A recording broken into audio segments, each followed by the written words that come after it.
बहनों, ना खाऊंगा ना खाने दूंगा, जो सबसे ज्यादा खाएंगा उसको बीड़ी का धाक दे के भाजप में लूंगा. आता पुढचा ऐका.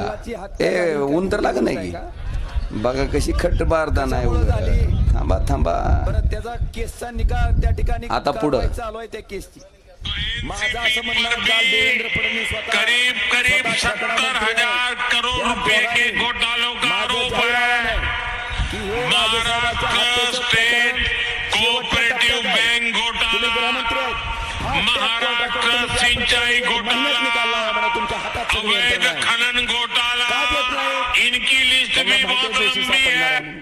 रोज तारखा कशी जग मग कुठे गेला घोटाळा. काही ना काहीतरी कारण माय माय माय कुठे गेला. 2006 पासून बघा गंमत. 70,000 कोटीच्या घोटाळ्याचा आरोप असलेले अजित पवार त्यांच्याच आमदाराच्या पाठिंब्यावर त्यांच्याच मंत्रिमंडळात कोण उपमुख्यमंत्री आणि खातं कोणचं अर्थ खातं म्हणले. ह्यांना खायचं सगळ्यात चांगलं माहिती आहे ह्यांनाच द्या.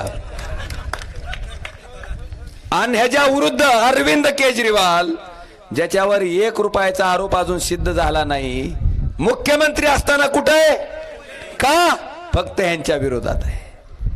मग ही खाणे खाऊंगा ना खाणे दूंगा खरं आहे का हो. खरं आहे का. हसन मुश्रीफ, नवाब मलिक, प्रफुल्ल पटेल त्या ठिकाणी अजित पवारांच्या गटात गेल्या सगळ्या ईडीच्या चौकशा. प्रताप सरनाईक, भावनाताई गवळी नाही. अरे हाणलेलं गाबाळ वाचलं तीच मोठी गोष्ट आहे. पण ह्यांच्या चौकशा मग ही बरोबर आहे का हो. आता पुढचं थांबा. आता शिक तरी एवढं झालंय. आता पुढची गंमत खरी आहे. 70,000 कोटीचा घोटाळा काय कराल ते बघ.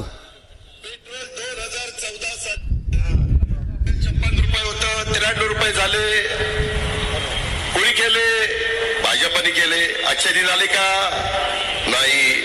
सिमेंट 195 रुपये होतं 2014ला, आता आहे 410 रुपये आहे का नाही. मग कुणी वाढवलं. भाजपने वाढवलं. अच्छे दिन आले का नाही. स्टील 36,000 रुपये टन होतं, आता स्टील झालं 60,000 रुपये टन. या अच्छे दिन. कमळाबाई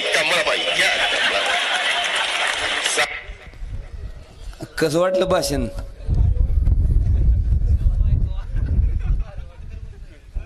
आता ही लोक सगळी मिळून आपल्याला असं समजायलेत का आपण धोत्रावर इन करताव. म्हणजे आपल्याला काय अकल नाही. काय कळतंय ते ह्यांनाच कळतंय. काय करावं लागेल मामा ह्यांचं. जमल का सोडून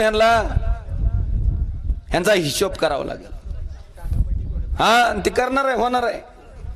आता उद्याच आहे. मला मोदी साहेबाला एवढंच म्हणायचे 30 तारखेला आलाव का शेतकऱ्याचं उत्पन्न दुप्पट झालं का नाही, महागाई कमी झाली का नाही, आणि आमच्या सगळ्या तरुण मित्रमंडळाला 2 कोट्या वर्षाच्या नोकऱ्या भेटल्या का नाही.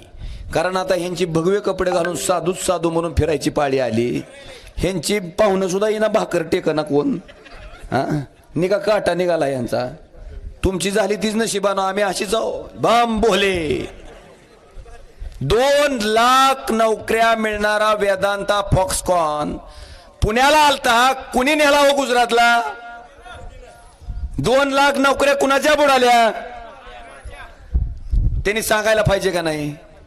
मोठं गप्पा हाणू नका म्हणावं. एवढ्या 4 गोष्टीची जी वायदे केलते त्याचे आम्हाला उत्तर